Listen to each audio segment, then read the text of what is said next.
Welcome to the photography lesson on macro photography. Macro photography is probably one of my most favorite techniques in photography.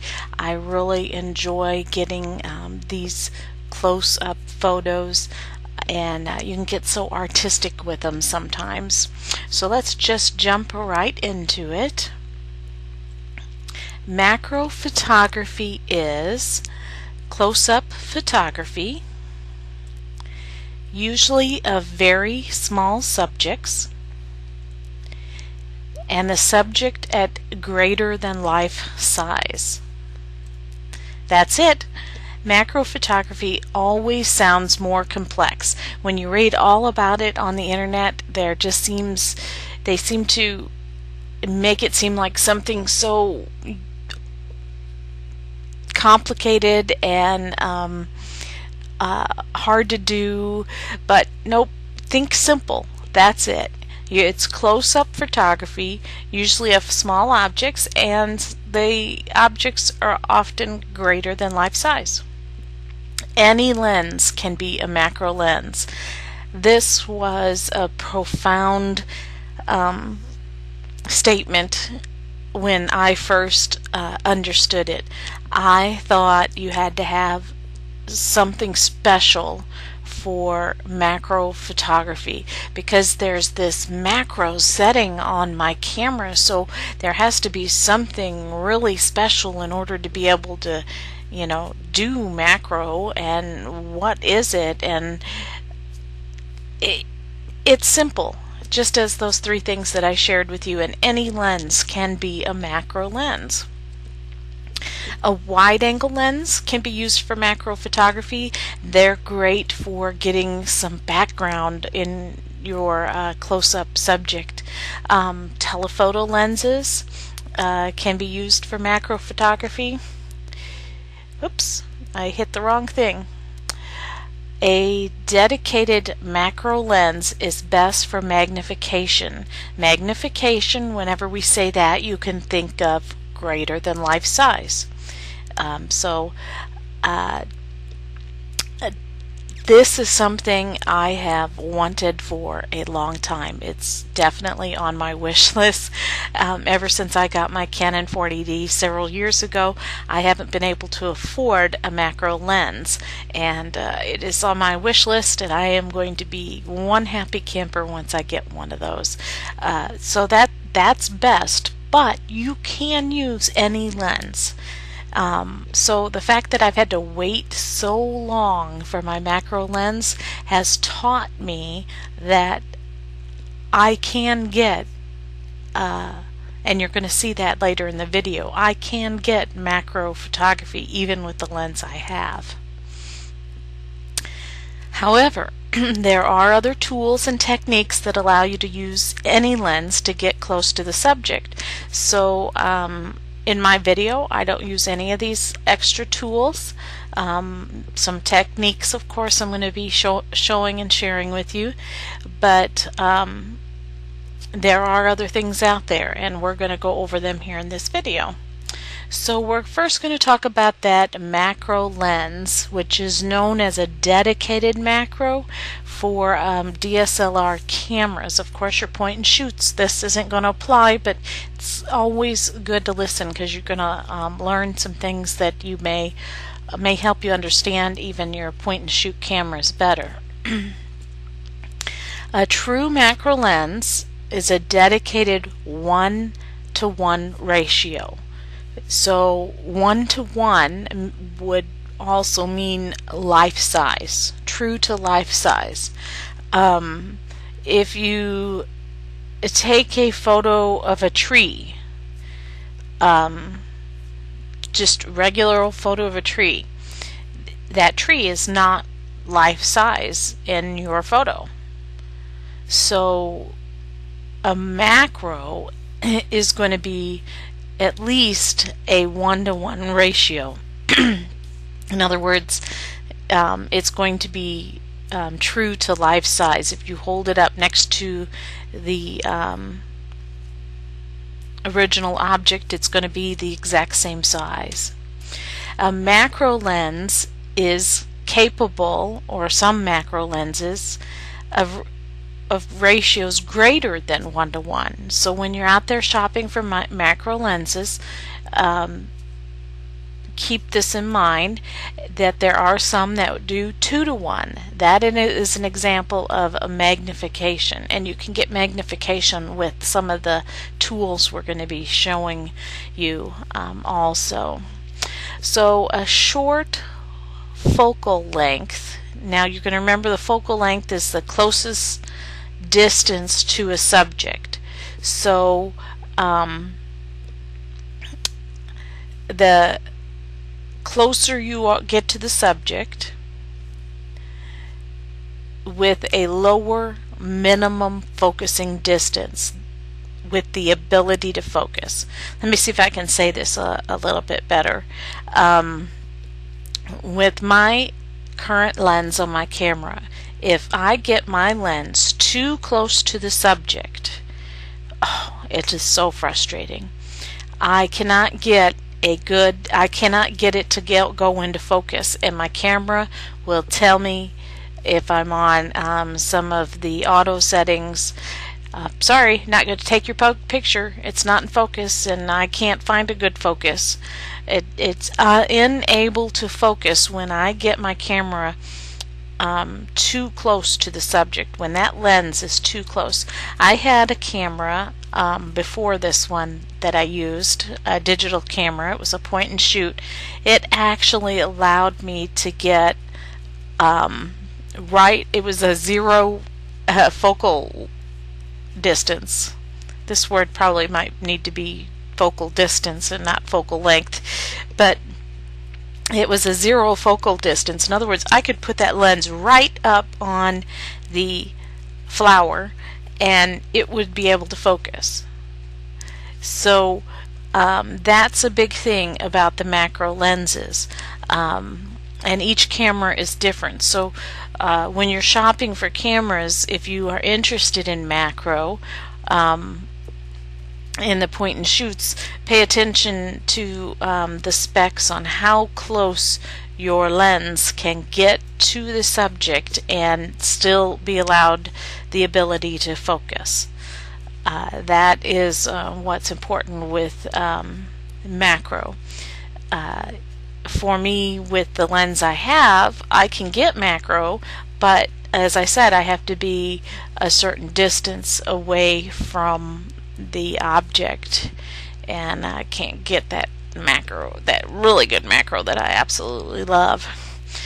Prime lens. I'm not sure if I've shared with you what a prime lens means before, but a prime lens is one that doesn't zoom. It's got a fixed focal length.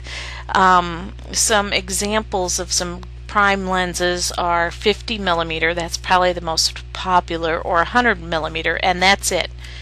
And in order to zoom in and out, you actually have to move your body backwards and forwards.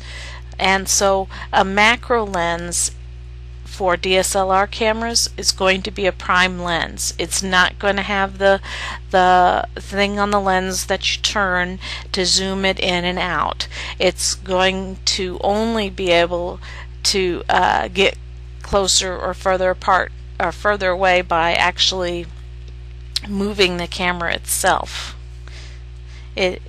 And a longer lens will give you more working distance while maintaining that 1:1 ratio. So the 100 millimeter is going to be a longer lens than the 50 millimeter. So it's going to allow you to get more working distance between the lens and the object. Other tools. Now you can go out there, and I'm only going to give this to you briefly, and there's probably a lot more out there than what I mentioned here. Go out there and Google this stuff, or do an internet search. You might not use the Google search engine, but do an internet search, and if you really want to learn about this stuff, there are lots of great tutorials out there.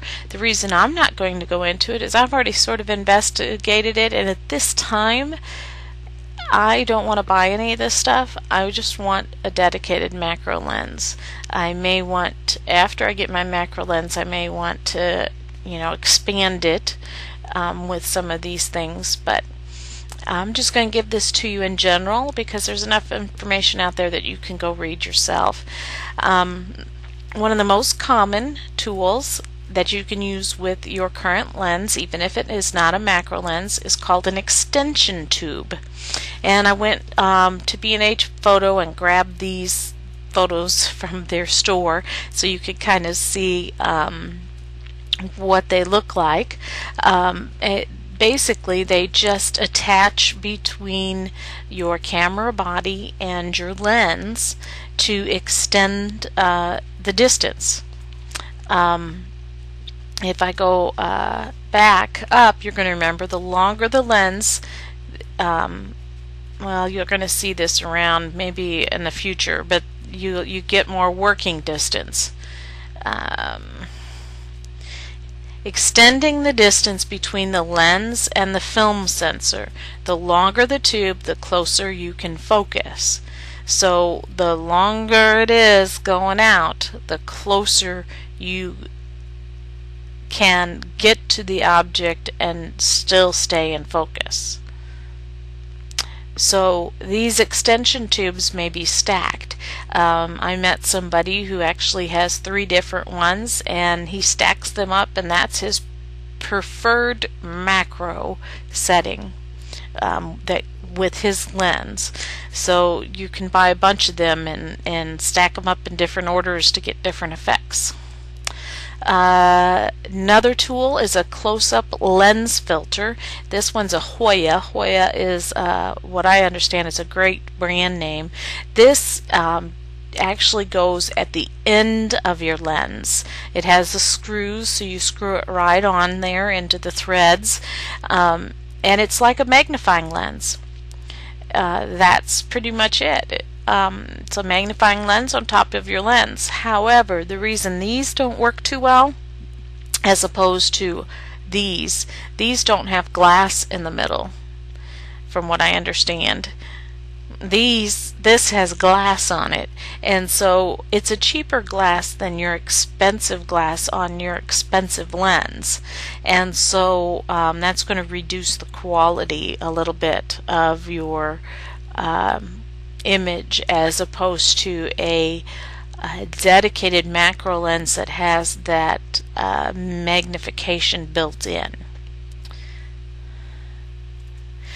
There are things such as a reversing ring, which to attach a lens backwards. And like I said, get out there and search on the internet if you want to know more about these things. But basically, this allows you to take the lens you currently have and put it on there backwards.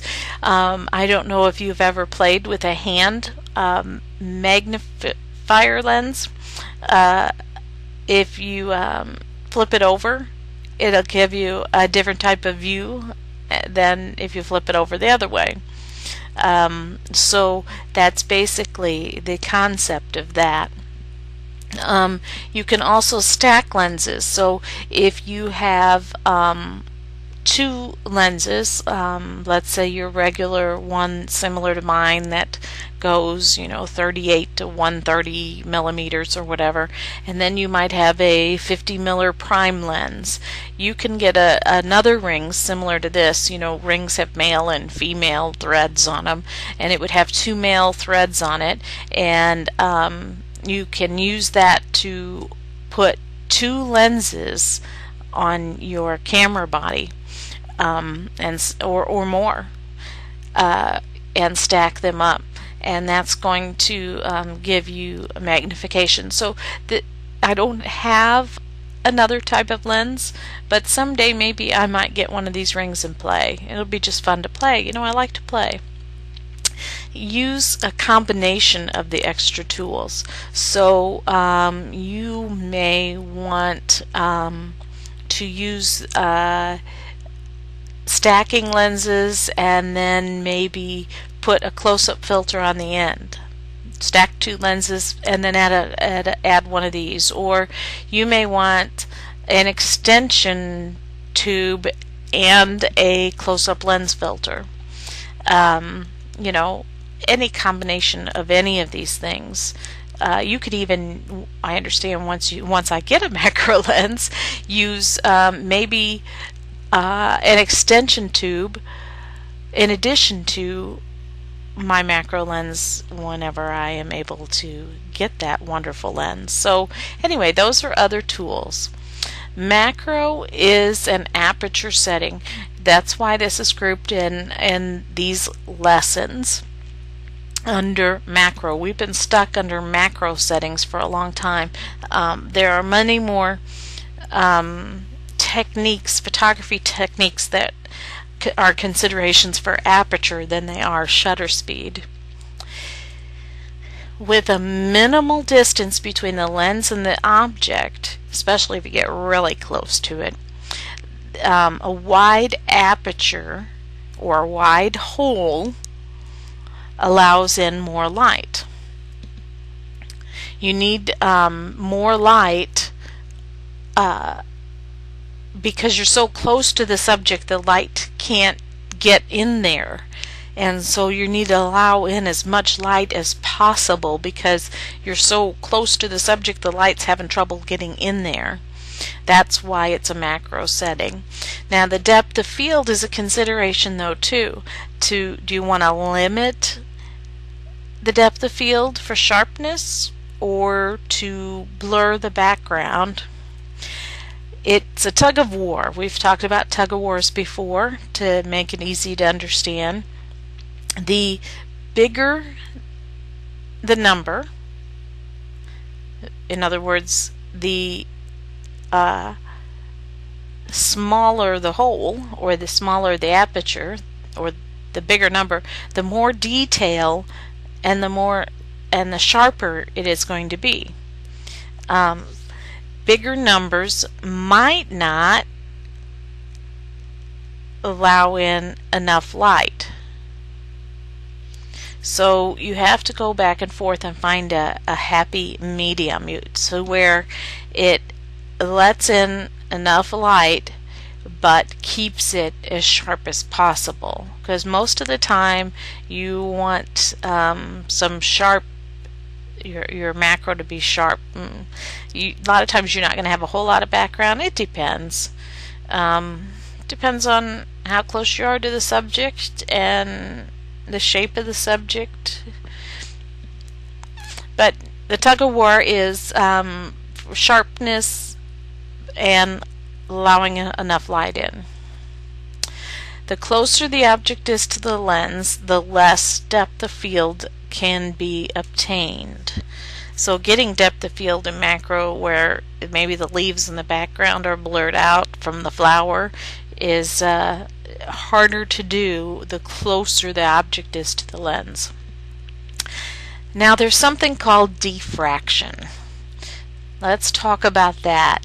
Using a small aperture, which is a large number, is not always good because lenses suffer from diffraction effects at the smaller aperture. So if you're getting a small hole in order to get a very sharp image, and you want to, and you're out there, and well, let's go through an example here. For instance, if the lens has the ability of an f/32, it's not always best to use that highest setting, but to back it off a little bit. For instance, it might be better to use the f/16 or the f/22 because it's still going to be sharp, but yet it's not going to have that diffraction.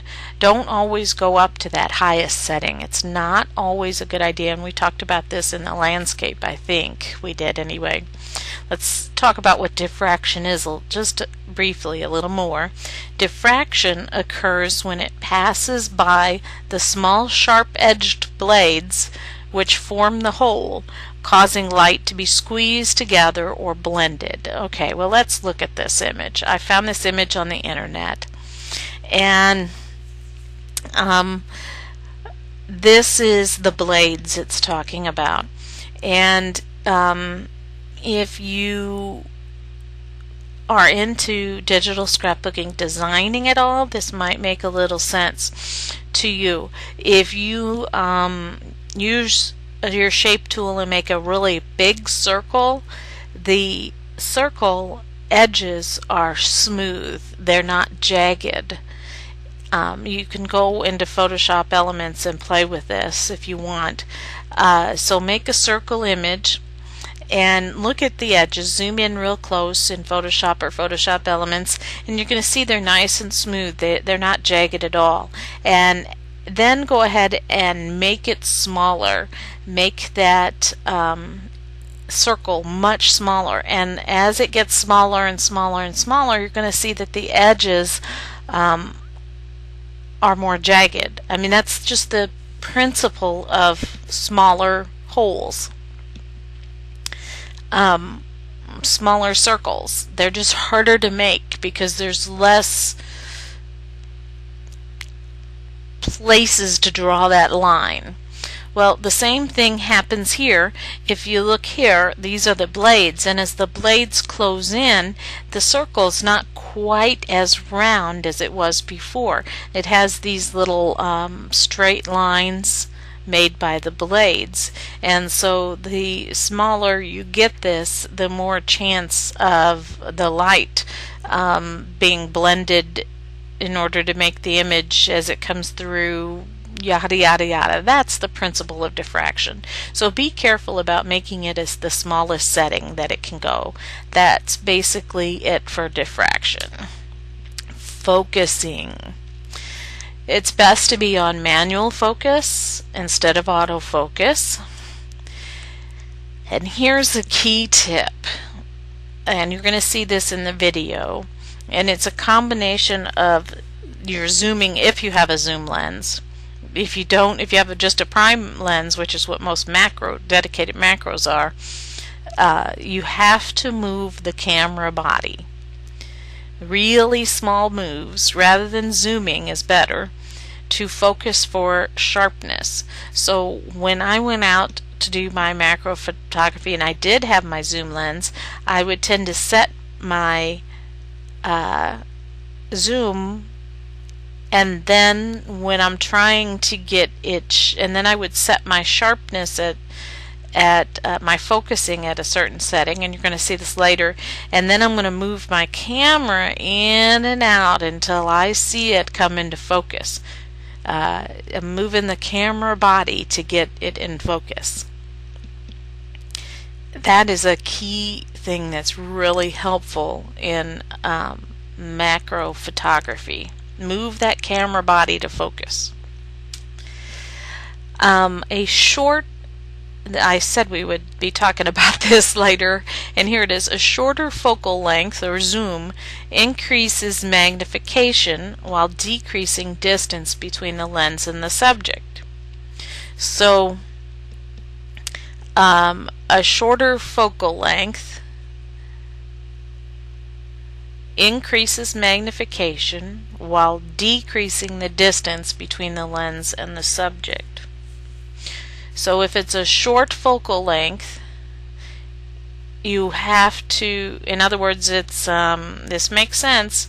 If it isn't, your lens is not zoomed in at all, you're going to have to decrease the distance between the lens and the subject to get it magnified. So actually, if it's best, if you want the best magnification, don't use your zoom. This is basically what it's saying. Don't use your zoom. Keep it all the way at its normal setting without zooming, and move your camera body in so it's closer to the subject, and that's going to increase your magnification. The longer focal length zoom lessens magnification while increasing the distance between the lens and the subject. It's just the opposite. So if you zoom in, you can be further away from the subject using your zoom. You have to get out there and play with this stuff to understand it. Increase the distance between the lens and the subject for more natural lighting, though. So natural light is playing with light. You've heard people say that before. Playing with light. really is an art form, playing with light in the lens, and to play with that natural light rather than using a flash or some other outside source of light makes for really artistic photos. So if that's the kind of photo you're going to for the natural lighting, you're going to have to allow more room between your lens. So then you're going to have to consider some of these other techniques, such as your zoom, so you can be further away from the object. All complicated until you get out there and play. Camera shake. Oh, this is a big one with macro photography, because everything is zoomed up, so everything is magnified, everything's intensified, even the camera shake effect. The slightest camera shake can cause an image to blur in macro photography, so use a tripod. Get a tripod. If you don't have a tripod, get a tripod. That should be your lens. Your second lens should be a tripod. Even the pressing of the shutter button can cause camera shake. So, and I know you know this if you think about it, when you press down the shutter button and you release it from the camera's going to jiggle a little bit as your finger comes away from it. So consider using delayed timing or a remote shutter release. And you're going to see the delayed timer used in my video coming up. I don't have a remote shutter release. That could be something I might want when I have more money down the road to add. Would be a fun thing to play with. Continuous shoot feature will reduce camera shake on the successive shots after the first shots. So you could also utilize the continuous shoot, and it will on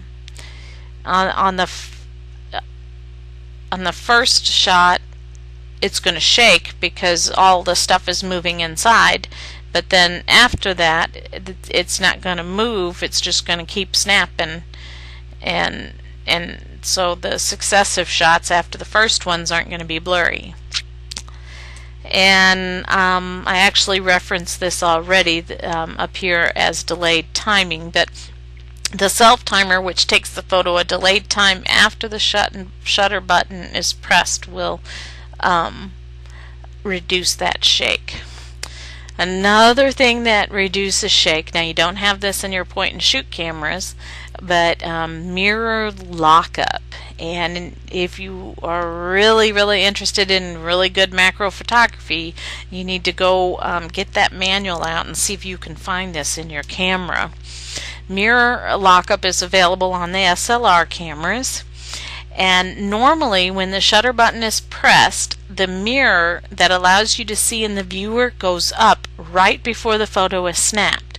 So there's a mirror in there that's allowing you to see what's in your viewfinder, what you're going to be photographing, and it needs to get out of the way before the photo is snapped, so it moves it up. But this causes a camera shake that can blur the macro image. So the mirror lockup feature locks the mirror up in place well prior to the photo being taken to eliminate the camera shake. Of course, if it's depends on how it works in your camera, but in some of the cameras I read, the mirror lockup, then if that mirror is locked up, then you can't look through your viewfinder to set up the camera. I think they fixed that in later versions, I'm not sure. The mirror goes up when the shutter button is pressed, and then the shutter is activated when the shutter button is pressed the second time. This is the way the newer features work.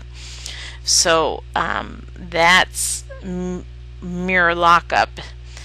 And pay attention to the wind. Wind can mess up a macro photo real quickly. The smallest movement of a subject can create blur. So a faster shutter speed, which I know we haven't gotten into shutter speeds yet, but something to keep in mind for when we learn about that. A faster shutter speed may be needed on a windy day.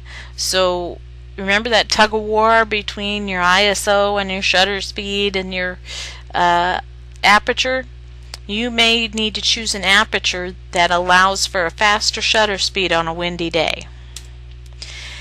Or if you've got little active insects on a flower, sometimes those insects just sit there, which is great. I love it when they just sit there. But sometimes they're crawling, and so you might need a faster shutter speed for that. So let's watch the movie now. We're here with my DSLR, and we're going to be taking some macro photos. Now, I do not have I wish I could get that butterfly that's flying around. I tried to earlier. We do not have a dedicated macro lens. However, my lens does indicate it takes macro shots, but it's not meant to take those fabulous close-up shots, but we can work with it and get some pretty good shots. First of all, I'm going to show you I do have a preset mode here for taking macro shots, and if I turn on my live view, we can't do live view with that, not with the preset modes. But if I use this setting to take the photos, I can just use the same principles I'm going to be showing you here in a minute by moving the actual camera in and out from the object until it gets into focus, as well as the distance on the lens, and as well as the focusing. During this entire time, I am going to be using the manual focus only. So I have that option, and you should probably start with the macro mode and observe what the settings are that they have in it. I think, I don't remember now what I did earlier, but I think the settings were an aperture of 5.6. But we're going to take some photos on the aperture priority mode, and I'm going to show you how to get these macro shots. Let's turn on the live view, and first what I want to show you is in this menu under the autofocus drive settings in this custom settings tab. There is a number 7. This is my Canon 40D. You have to get out your manual to see if you even have this. I have the mirror lockup. So I'm going to select that and enable it. So enable is in blue. Press menu to back out of there. What the mirror lockup does is to help with camera shake. The purpose of the mirror in there is so that we can see see the image through this viewfinder. And so what happens is there's a mirror in there reflecting it up so we could see it into the viewfinder, and when you press down on the shutter button, it pulls the mirror up, and then it takes the shot and it puts the mirror down.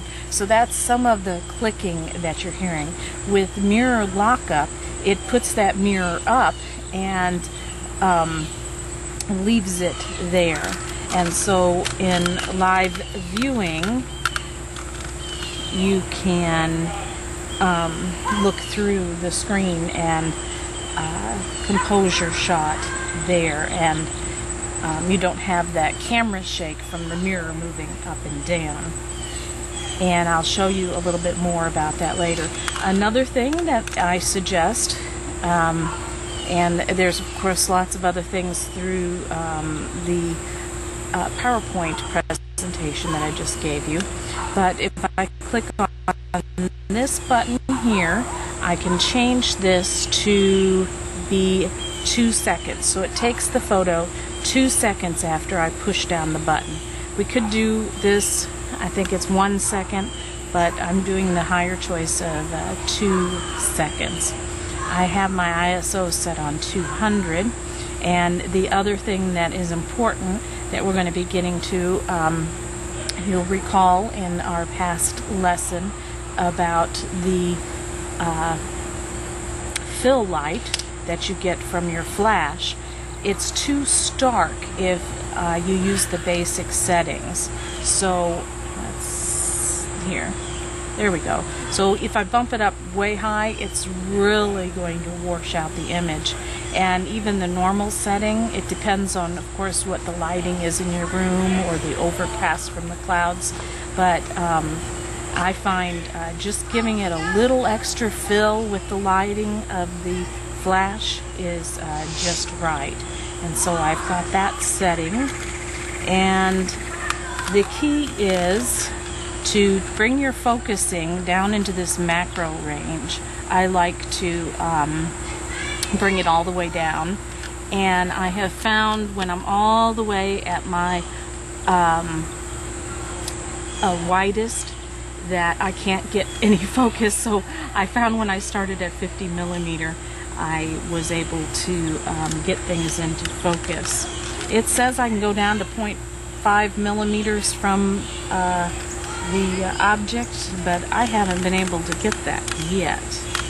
So then the key is, let's see, I'm going to focus on which flower. Right now I'm focused on this one out here. Sometimes I have to get my finger out there. And, oops, there goes our live view. Let's put it back on. So the key is set that distance and then move, and I haven't much choice here because my tripod is all the way up against the wall, but move the camera itself back and forth until you get it into focus, or move the distance on the camera and then change the, so you get it mostly in focus. I've got a glare on here. I can't quite see what I'm doing now. Get at the right angle. So I'm moving 3 different things until I get it in focus. Remember, you have a very small window of getting things in focus when you're up close. So it takes a combination of first moving the camera back and forth, and then moving this lens zoom in and out. And of course, if you have a prime lens that doesn't zoom in and out, you definitely have to only move your camera in and out until you get it into focus, and then you can tweak the focusing. So I'm going to turn it back on, and I think I have it in focus. I can't see because I'm out of the way for the video camera, but then you take your shot. And let me see. If you need to, I'm going to stand up here. Can you come in a little closer so you get this going down? I'm going to try to get this odd-shaped flower in. Sometimes I have to put my finger on it. You can tell what this one here is the one I'm trying to get. And then what I need to do in order to bring my camera closer and further from it, if you look down here, I have my crank, and so I can actually move my crank up and down. Let me loosen this a little bit so I can move it around. Move my crank up and down. If you're looking, live view only stays on for a short while. If you're looking downward, I can move this crank and move things around until I get a distance where things seem to come in to focus. So It's not coming into focus right now, but it takes a long time to get the correct settings. See, I'm really having a little bit of difficulty with this one, getting it into focus.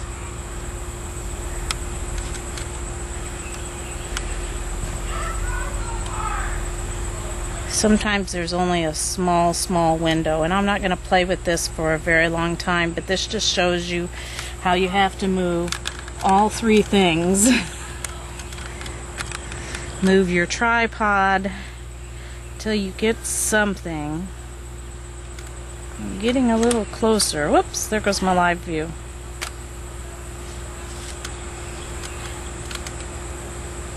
Aha, I'm getting really close now. I'm going to take this back down just a little bit more.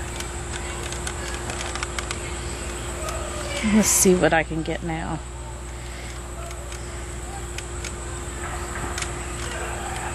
There's kids playing in the neighborhood, but I'm having a little trouble getting this right now. One of the problems is I have to stand off to the side so my reflection isn't in the camera, as I was just being told it was. So it takes a long time to get it set, so you have to move those three things. The other thing that we discussed was once you're in aperture priority mode, if you start out around 8 for aperture, most everything is going to be in focus, and you can bump it up maybe to 11, between 8 and 11. If you start getting much higher than that, you're going to get the diffraction, where things aren't sharp and they kind of blend. So stay down here around 8 or 11, and then if you want to get depth of field, go as low as you can on your aperture, but then remember that your focusing distance is going to be even smaller. You see how I was having trouble getting this into focus? Now in a higher aperture it's going to be even harder in this low number aperture. And there goes that butterfly again. I think I caught a bee earlier while I was sitting out here. So right here I have a flower kind of in focus. You can see moving objects are going to be much harder to catch, because it does take, unless you do have a dedicated lens. And so I can go ahead and take this photo. You see it counting down to 2 seconds, and then it takes that photo. If you want to get brave and you have lighting issues, of course you can bring in the other types of lighting issues. You can go ahead and move it to manual mode, and remember that let's see, faster shutter speed, I think this would be a little bit faster than what we were working. It may not allow enough light in, but it's going to also reduce camera shake. So that took a really fast photo, and you have a whole different look there. Might have been a little too fast. Counting down. And there you have it. So you can also go on to manual. I know a lot of you are itching to get onto manual and play with both the aperture and the shutter speed. And just find you a prime spot to sit and relax and spend the whole afternoon taking photos, and then take your photos back inside, download them, look at the properties to see what you got where. So that is macro on this. It would be much more effective if I had a dedicated macro lens. Okay, so that is the end of the video with the DSLR. So I'm going to close out of that and open up the video for the I'm trying to do this and open it at the same time. Can't do two things at once. So now we're going to open up the video for the point and shoot cameras. Of course, it's going to be a lot shorter of a video.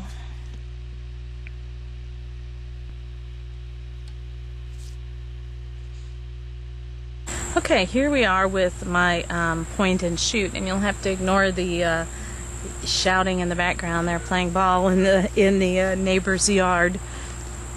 There's got to be a good daddy over there.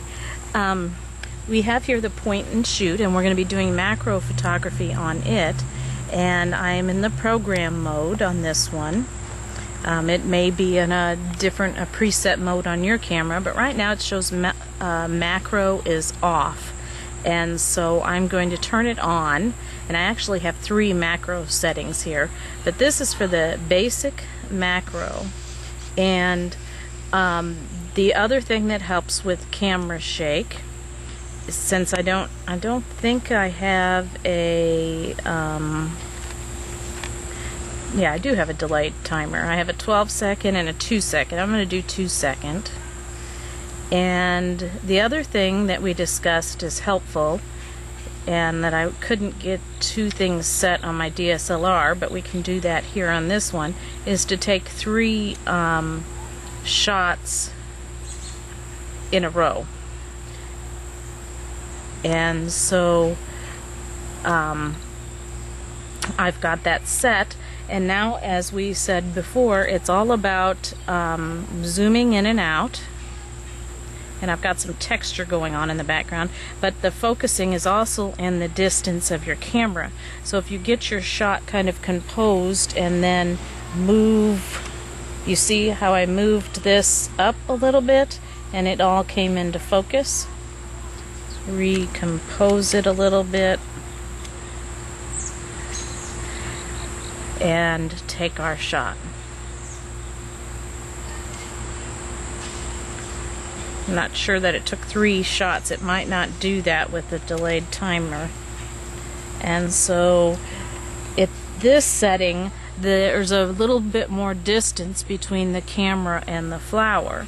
But if I want to get even closer, this camera has, each camera is different, of course. Get your manual out.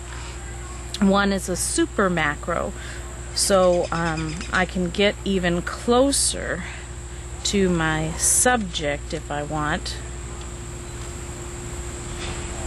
And let's just make sure this is zoomed out.